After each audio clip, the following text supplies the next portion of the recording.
कभी सोचा है कि 1 अरब से भी ज्यादा लोगों के देश में हर एक इंसान की गिनती आखिर होती कैसे है? चलिए, आज हम उस अदृश्य नक्शे के राज से पर्दा उठाते हैं, जो इस नामुमकिन से लगने वाले काम को मुमकिन बनाता है।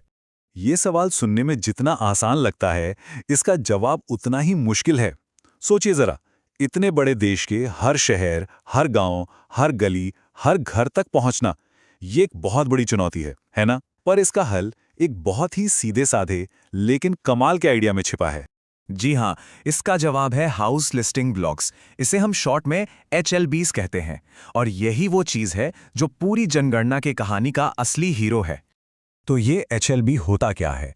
इसे ऐसे समझिए कि ये एक छोटा, आसानी से संभाला जा सकने वाला इलाका है, जिसकी सीमाएं मतलब बाउंड्रीज एकदम साफ-साफ तय होती हैं, जैसे कोई सड़क, कोई नदी या फिर कोई दीवार।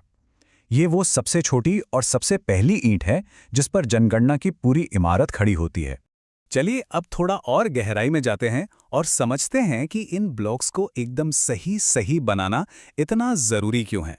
देखिए, जनगणना का लगभग हर काम HLB पर ही निर्भर करता है। किस गणक को कितना इलाका मिलेगा, काम ठीक से हो रहा है या नहीं, इस पर नज़र कैसे रखी जाएगी, और हाँ, डेटा की क्वालिटी कैसी होगी, ये सब कुछ इस बात पर टिका है कि HLB कितने सटीक बने हैं।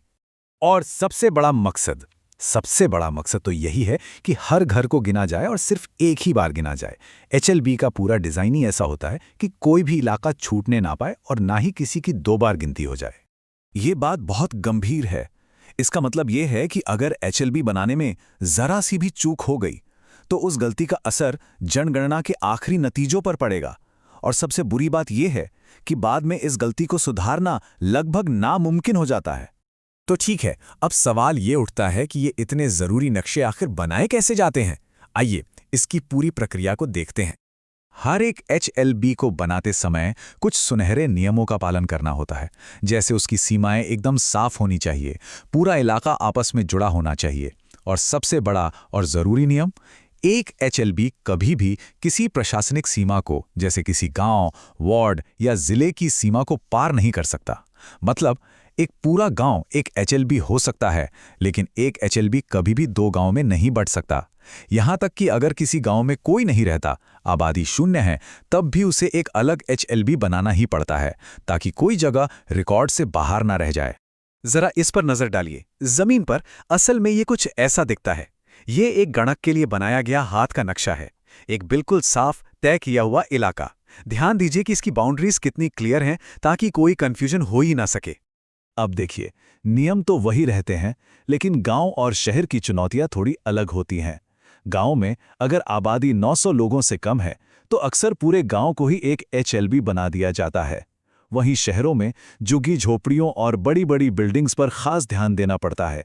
सच तो ये है कि एक नियम के तौर पर झुग्गी बस्ती वाले इलाके को एक अलग सेपरेट HLB बनाया जाता है। इससे उस इलाके की आबादी और उनकी ज़रूरतों को बेहतर तरीके से समझने में मदद मिलती है। और आज के ज़माने में ये सारा काम ऐसे डिजिटल तरीके से होता है। अब हाथ से नक्शे बनाने की जगह अधिकारी इस डिजिटल सिस्टम का इस्तेमाल करते हैं, ताकि ये ब्लॉक एकदम सटीक बने। तो चलिए अब आगे बढ़ते हैं और देखते हैं कि इतनी बारीकी से किया गया ये काम आखिर में एक भरोसेमंद राष्ट्रीय जनगणना में कैसे बदलता है। ये पूरा सिस्टम बहुत ही व्यवस्थित तरीके से काम करता है। हर ब्लॉक के लिए एक गणक तय होता है, और फिर कुछ ब्लॉक्स के ऊपर एक सुपरवाइजर। HLB पर आधारित ये ढांचा ही सुनिश्चित करता है कि फील्ड में काम की निगरानी ठीक से हो रही है। और हाँ, सिर्फ ब्लॉक्स बना देना ही काफ़ी नहीं है। इसके बाद बहुत सख्ती से इनकी जांच होती है। ये पक्का किया जाता है कि 2 ब्लॉक्स की सीमाएं एक दूसरे पर चढ़ तो नहीं रही, या कहीं बीच में कोई इलाका छूट तो नहीं गया। तो चलिए इस पूरी बातचीत को समेटते हुए सबसे ज़रूरी बातों को एक बार फिर से दोहरा लेते हैं। तो सबसे पहली और ज़रूरी बात, HLB बनाना ही जनगणना की तैयारी की नींव है। हर घर को शामिल करना है, और सिर्फ एक ही बार। हर बस्ती को कवर करना है, चाहे वो झुग्गी बस्ती हो या बिना आबादी वाला कोई गांव। और वो सबसे बड़ा नियम, HLB कभी भी किसी गांव या वार्ड की प्रशासकीय सीमा को पार नहीं करेगा। आखिर में ये सोचना कितना हैरत अंगेज है ना, कि एक छोटे से नक्शे पर खींची गई एक मामूली सी लाइन 1 अरब से ज्यादा लोगों की बिल्कुल सटीक तस्वीर बनाने में मदद करती है। तो अगली बार जब जनगणना के आंकड़े सामने आए तो उस अदृश्य नक्शे को जरूर याद कीजिएगा जो इन सब को मुमकिन बनाता है।